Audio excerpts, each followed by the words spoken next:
tout est parti du fil et, et de l'idée qu'on est relié alors, par des fils plus ou moins fins, plus ou moins invisibles.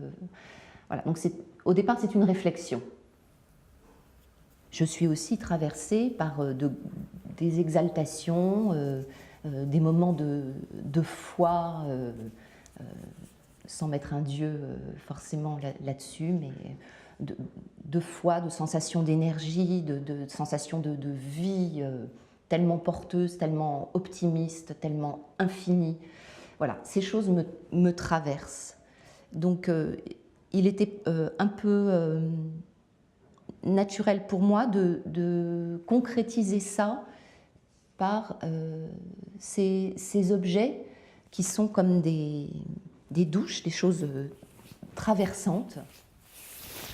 Chaque lien de cette colonne, c'est pas un fil, c'est une tresse, et que cette tresse, c'est moi qui la tresse. Donc le temps de construction, en fait, c'est très long.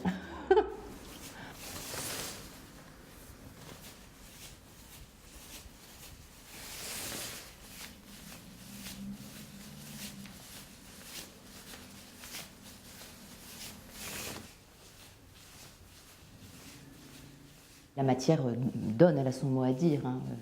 La matière, elle est au moins à 50% responsable du résultat. C'est elle qui fait vivre aussi l'objet, quoi.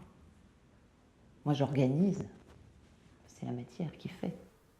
Il y a des jours où j'arrive à l'atelier et je ne sais pas du tout ce que je vais faire, mais je ne vais pas du tout avoir envie de toucher du tissu ce jour-là. Je vais avoir envie de toucher du bois, par exemple. Donc je vais travailler avec du bois.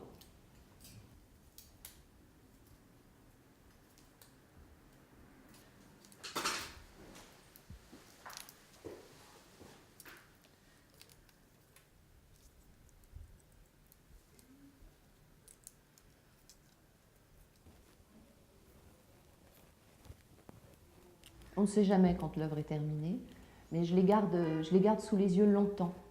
Déjà, je mets longtemps à les faire. Et pendant un certain temps, je vais avoir envie d'y revenir.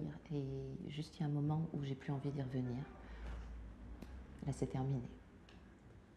C'est la vie normale d'une œuvre de partir, et même je trouve qu'elle devrait partir beaucoup plus.